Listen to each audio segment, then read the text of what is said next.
70 AM, 96.3 FM, The Source.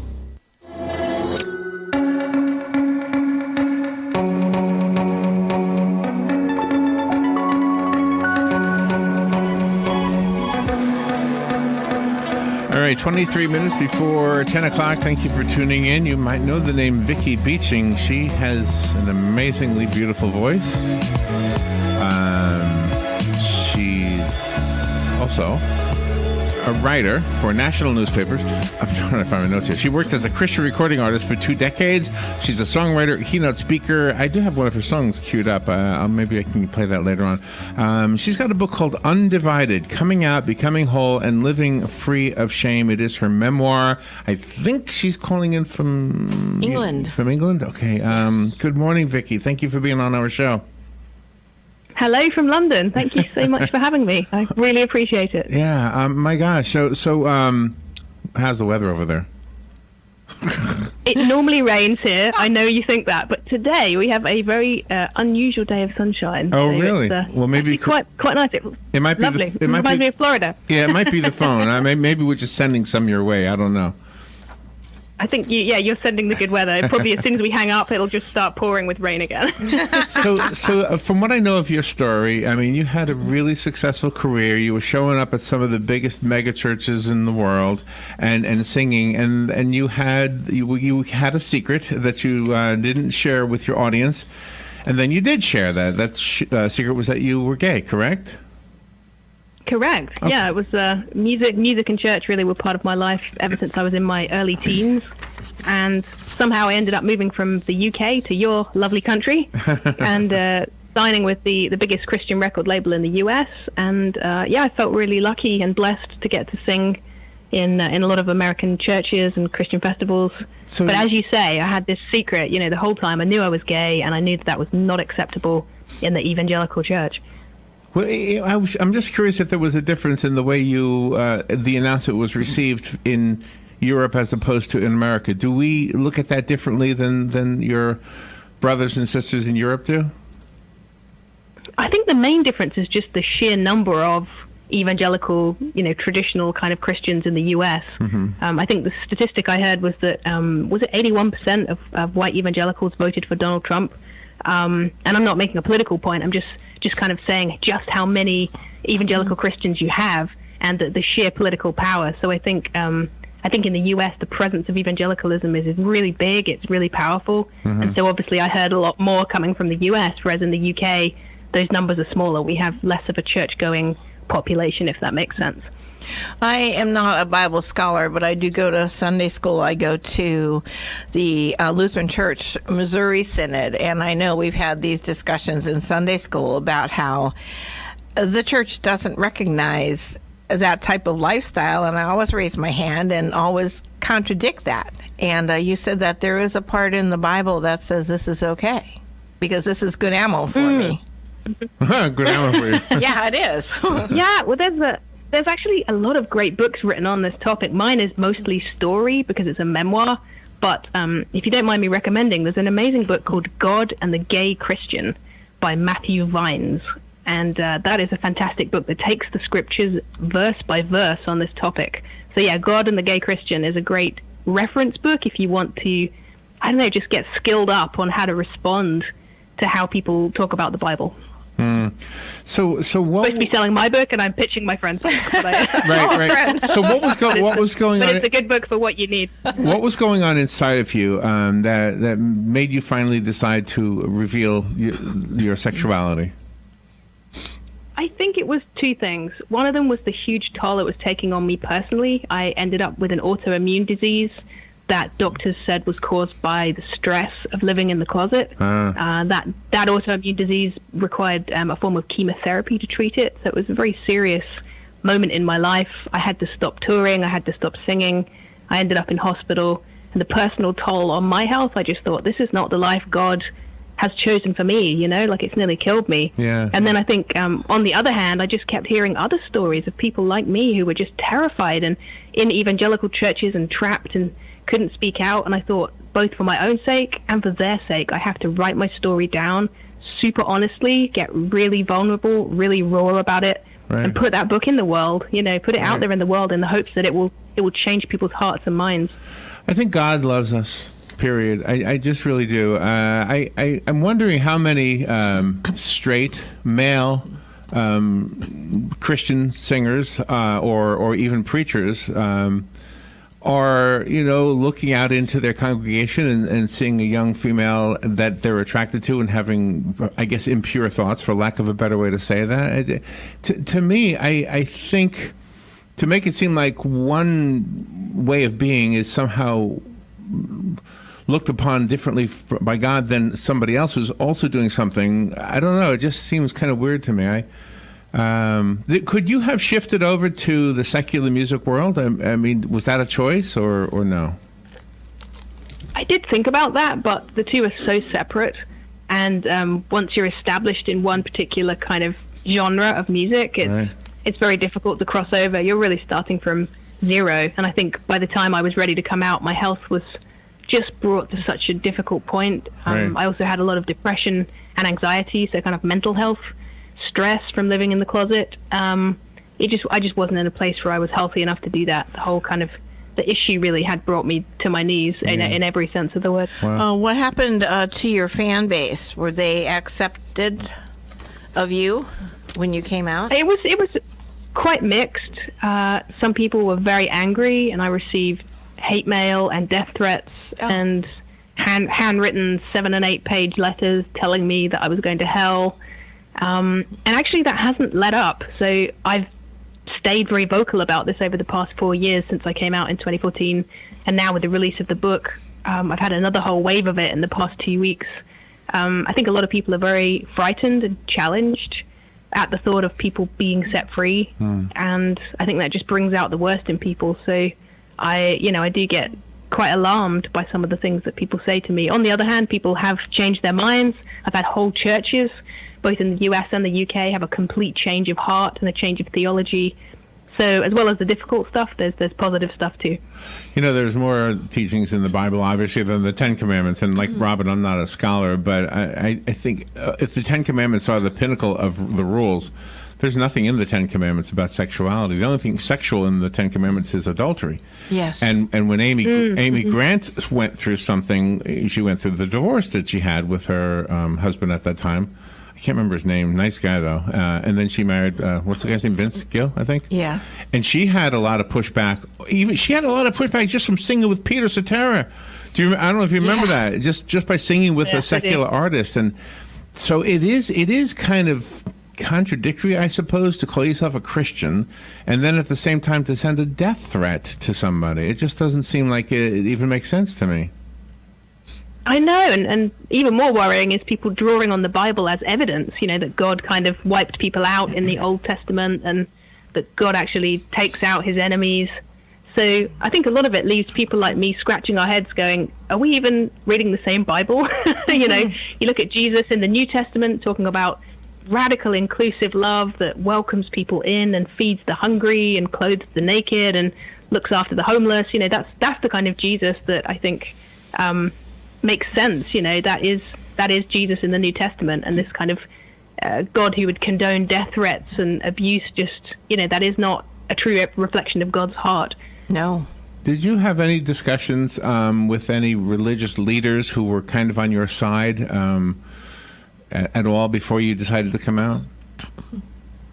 Not before. I talked to a therapist and a couple of trusted friends, but since I came out, I've had some wonderful conversations. Bishop Gene Robinson from your neck of the woods over in the US, he has been a huge support, and he has gone through a huge amount himself, with a lot of vitriol and abuse.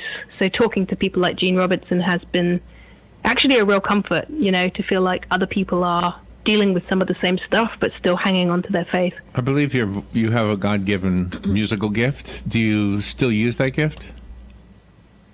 Sadly, I don't. It's really interesting that I think sometimes our creativity can be very woven together with certain periods of our life. And for me, every time I pick up a guitar now, all I can think about is the pain of all the churches that no longer will have me. The churches that wrote me and said, we're ashamed of you, we're embarrassed of you, we're boycotting your songs, you'll never sing here. And somehow it's just killed my creativity. So I don't actually do music anymore. I do speaking and writing and campaigning and stuff like that. But well, I'll come over. Can I come over? Come round for tea. We'll get a campfire going, and we'll strum a guitar. Maybe something will click. Since you invite me out to Florida, I may just come. I can do some sunshine. Since you are a huge advocate for mental health and addressing a lot of the mental health needs, have you been embraced in that community since you're going for your PhD? Yeah, very much so. I think there's an awareness that mental health issues can be quite a taboo, and that we need to break them in the whole of society, not just in the church. And that we kind of internationally, as just human beings, need to talk more openly about depression and anxiety and the toll they take on our lives. A lot of young people especially are really struggling, aren't they? Oh, yeah. So, yeah, I do a lot of work, especially with young LGBT people who have a very high rate of depression, anxiety, and self-harm. And it's just wonderful to see them finding their freedom, to be themselves, finding that confidence, especially if they've come from a religious background, helping them realize that God loves them exactly the way they are. And be out in the public eye with their talents, afraid of being chastised like you were. And that's really courage that you're giving them. Yeah, I think if I could sum up what my book is about, it is to hopefully enable young people like that not to have to go through what I went through. The book is actually dedicated to young LGBTQ people in hopes that their generation will not have to deal with this kind of pain and negativity. And hopefully they can just, unite their faith and their orientation easily and just be loved and accepted. Yeah. I often, when I hear about people who are chastised by the church, it's almost as if they're saying, look, you can't any longer have a relationship with God. And that is absolutely untrue. But yet it probably feels like it to a lot of them. It seems like you've got your head on a little straighter than maybe other people do. Forgive the use of the word straight, by the way. I just think it's a shame. I mean, if you have, we're all, what's the thing in the Bible, Robin? God so loved the world. Yes. So love the world, everybody in the world, everybody. So I don't know. Just it seems to me like. So how have your religious beliefs been affected by this, or have they? I think it's made me realize that the church has gotten things wrong many times in the past, and that we as Christians have to be quite humble in admitting just how wrong the church has been. In the book, I talk about how the church actually opposed William Wilberforce and the abolition of slavery, and the church claimed that the Bible endorsed slavery and that it was something from God that we had to protect. Then, later when women's rights came up, the church opposed the suffragette movement and opposed women having the right to vote because they said St. Paul said women couldn't do that. They had to submit to men. So I think for me it's about realizing that the church does make mistakes, and we have to admit that and be sorry and just do better. That's our role, I think, to listen to God and evolve into a more loving institution. And I think that's the way we can face the future and really offer hope to the world. And there is a church in the United States that we're very embarrassed by, Westboro Baptist Church, and in your book you had written about that, about the run-in, and they are just absolutely nuts, to put it politely. It was quite frightening to meet them. I remember. Did you meet them? For my first. Oh my God. Yeah, well, it was for my first ever keynote speech in the U.S. after I came out. So it was in Portland in 2015, and I saw on the Westboro Baptist website that they had mentioned me by name and encouraged people to come and join the protest because they saw I was speaking. So yeah, I had to walk through a line of them. They had loudspeakers and signs saying God hates fags and fags burn in hell, and it was just really, it was actually quite frightening. Maybe they mean cigarettes. Let's believe that. That's a good way around it. So the motorcycle guys didn't protect you? Usually I hear about those stories. Well, the wonderful thing was there was a counter-protest where churches from Portland came out with these beautiful signs saying, God loves you, God loves LGBT people, and they formed their own protest. It was actually a whole conference for, it was called the Gay Christian Network Conference. There were about 2,000 people, I think, attending. And so this wonderful bunch of people from Portland came and did like a counter protest. And, you know, it was really hard to kind of hear one above the other. They were kind of equally loud, which was really wonderful. So what I always have a hard time with was if somebody will say, Hitler can go to heaven as long as he believed in Jesus, you know, even on his deathbed, as long as okay, I don't know if that's true or not. All I'm saying is, how can you say that and at the same time a beautiful, loving lady who's done nothing wrong but except for, you know, loving somebody who's also a lady. Mm-hmm. I mean, how can that possibly be? You know, we I don't know. And you do believe in Jesus, so it's like, well, how does that all work? How does that send you to hell? I don't understand that. It's very confusing, and I think if someone like me, who is incredibly passionate about my faith and the Bible, if I'm not good enough, then goodness knows what they're actually looking for. Like, their circle of people that actually could make it into heaven must be so small that it's going to be quite a minimal attendance, I think. Vicky, I have a question for you. Were you ever, when you were performing in churches, were you ever considered to be a minister of music? I'm just curious about that expression. Yeah, I took a couple of jobs in the US, as well as all my touring. I went on staff several times, and each of those times I was not allowed to be called a pastor because I was not male. So, really? Each of the music minister jobs I took would have normally been called minister or pastor, but neither of those titles could be given to me in the denominations that I worked with because I was female. So I think I was just called a director because I wasn't spiritually allowed to be a minister or a pastor, which isn't that interesting? Fascinating. Wow.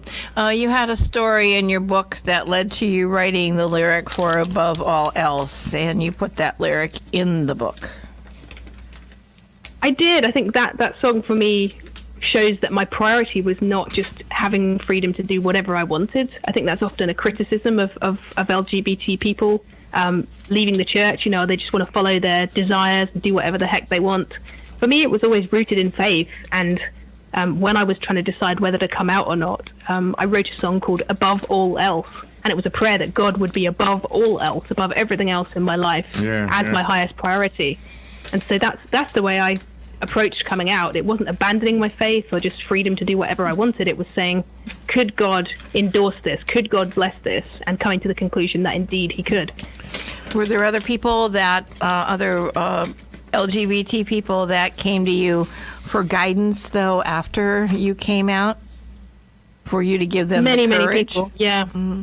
Yeah, and it's been a really meaningful part of my work to just link people up. All I do really is just help people connect with the right network, you know, in their country and their location, helping people find inclusive churches. There's more and more churches across the US and the UK where they are very LGBT friendly. So, yeah, I just love hearing from people that have, you know, found the courage and they want to be able to be out and open, and I can kind of help them find the support they need and then hand them over to those people to hopefully have a really bright future. The book is called Undivided, Coming Out, Becoming Whole, and Living Free from Shame. Vicky Beeching is the author and our guest. Can I steal a minute of your interview time to tell you a story of my own? I also have a musical background. I, like you, have it as woven into part of my history, but not necessarily part of my present. And so when I was probably closing in on 30, I'm 63 now, so this is a long time ago. So I was upper 20s. I was playing I was doing colleges at the time, playing colleges, and I was doing secular music. And I was had a flat tire in the middle of the night in Miami, and I pulled off the road, and a car crashed into the guardrail directly behind me, and making me believe that God just saved my life, because I would have been dead if that guardrail hadn't been there. Wow. And then I thought, I really believe in God. I really should be singing for God. I should be doing something expressing my belief in God. And so I decided that night to change what I was doing, and instead of charging colleges to have me perform, I would play for love offerings in churches. So I changed everything about what I was doing.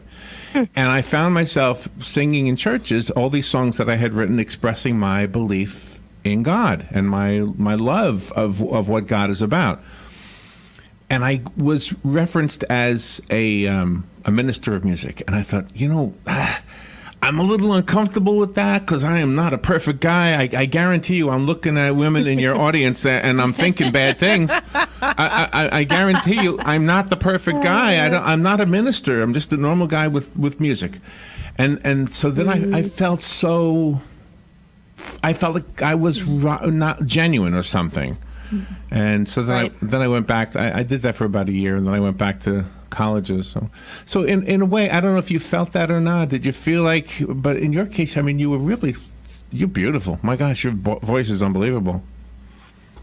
Oh, I think I really resonate with that, because I think sometimes you can feel like the church makes it seem like God only wants perfect people, and none of us are perfect. We're all human, and we all bring our own identity and baggage, and I think it's just helpful, I think, when churches actually talk openly about the fact that no one's perfect, that we can try our best to follow Jesus, but, if the church makes out everybody's perfect, everybody would be excluded. You, me, everybody. we have a Catholic priest in our community. He is so awesome. His name is Father O'Doherty, for those local, and he does a program on this radio station, and at the beginning he always introduces himself and says, "I am a recovering sinner." He says, "I am a recovering." He always puts himself into that same place as where we all are. And I'm not saying, by the way, that being gay is a sin. I don't believe that particular thing. But I'm just saying that if somebody does believe that, then they should at least accept the fact that, well, so am I. I've been an adulterer. I've never stolen anything, I don't think. Mm-hmm. But it's just, there are so many things that we've done wrong in this life. Mm-hmm. Yeah, it's amazing how quick people are to point a finger of blame at other people before taking stock of their own life. I think it's like Jesus said in the New Testament about pointing out the speck in someone else's eye when you can't see the log in your own eye. I love that. And I think if you look at the evangelical church today, and I love it because that church is still my community, but there are many things about the evangelical church that could be said to be wrong, in terms of many things, and yet they seem to have really taken their finger and pointed it at the gay community in a way that feels to me really unfair. I think as Christians we need to have humility, like you're saying, and say all of us need God's help. None of us are perfect. Vicky, I have a song queued up. I think it's called "Breath of God." Is that right? Is that one of your songs? That's right. Yeah. I think it should be playing. I don't see it on here. Oh, here it is. Oh, there it is. Oh, there it is. Thank you for being on the air with us. I know you have a lot of interviews to do this morning. Thank you, and for taking the time. And the book is called Undivided. I have a copy here. If you want it, call me. The rest of us have to go buy it. Vicky, real quickly, you have a website, right? Yep, VickyBeeching.com. That's it. And you can find me on Twitter, Facebook, and Instagram. All right. And if I'm over there, I'm going to call you up and say, can we go sing someplace by a campfire? Okay? Yes, and drink tea. And drink tea. It's always the tea, Robin. Always the tea. Thank you, Vicky. Always the tea. Thank you for having me. All right. Bye-bye.